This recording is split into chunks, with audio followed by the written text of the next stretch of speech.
స్థితిలోనికి రావాలి. ఈ అంగలార్పు విజయం చాలా ముఖ్యమైనది. ఐదవది, దేవుని యొక్క సేవకులకుని విశ్వాసులకును ఆతిథ్యం ఇచ్చేవారిగా వారిని ఇంట చేర్చుకునే స్థితిలోనికి రావాలి. ఆమేన్. హల్లెలూయా. మనకు తెలుసు ఆమె పేరు తెలియదు కానీ, పేరేం లేదు కానీ గనురాలు అన్నారు.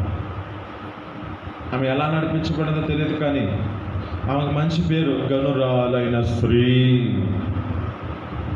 ఏమంటుందమ్మా?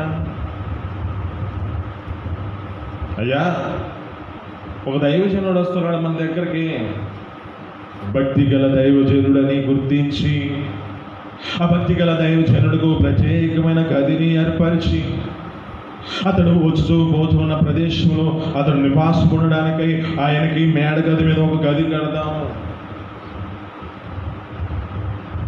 ఎంతగా ప్రేమించిందో మరి. ఆమె స్థితిని బట్టి అలా ప్రేమించింది. నీ స్థితిని బట్టి ఏం చేయాలంటే, నీ స్థితిని బట్టి నీవు దేవుని యొక్క సన్నిధిలో నీ కలిగిన దాన్ని బట్టి ఆ సంఘములో ఈ సేవకులని, సంఘములో విశ్వాసులని, ఈ సంఘముగా నీ యొక్క సన్నిధిలో ఆయన నీ ఇంటి వద్ద ఆ సంఘముగా కూడే స్థితిలోనికి నడిపించబడాలి. పరిస్థితులను గుర్తు చేసుకోవద్దు. పరిస్థితులు ఏం చేయబడతాయంటే, నేను అపవాదం ఏం చేస్తుందంటే, ఇప్పుడు కాదులే, ఇంక వద్దులే, వెనక్కే లోతు గారి యొక్క భార్య తీసుకెళ్ళినట్లు ఉంటుంది పరిస్థితి. ఇప్పుడు కాదులే, తర్వాత దాన్ని నిర్లక్ష్యపరుచుకుంటున్నామేమో గుర్తు చేసుకో. వీరు నీతో మాట్లాడుతున్నాడు. మేలైనది చెయ్యనెరిగి ఉండివో చేయకపోతే అనంట పాపం కలుగుతుంది అంటున్నాడు. సత్క్రియ చేసిన ఎడలను తలెత్తుకొనవా అంటాడు. మరి ఇప్పుడు మనం చేయవలసిన మంచి కార్యమే అది.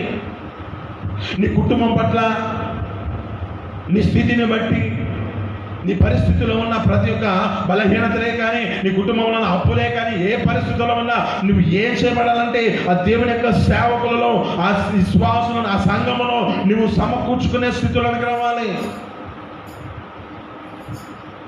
గత వారం చెప్పిన మాట, కొన్నేళ్ళు భక్తి పరుడు, ఆయనకేం చేయబడ్డాయి?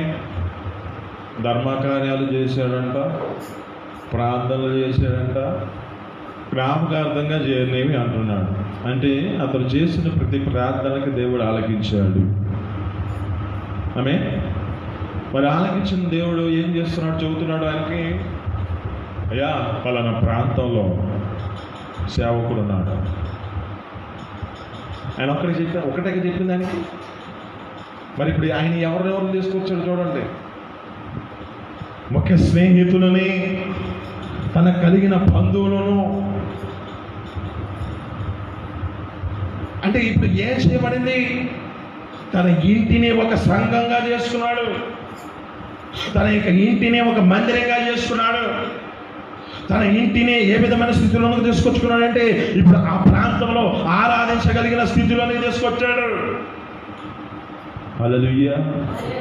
మరి నీ జీవితంలో అలాంటి స్థితిలోకి వస్తున్నావా?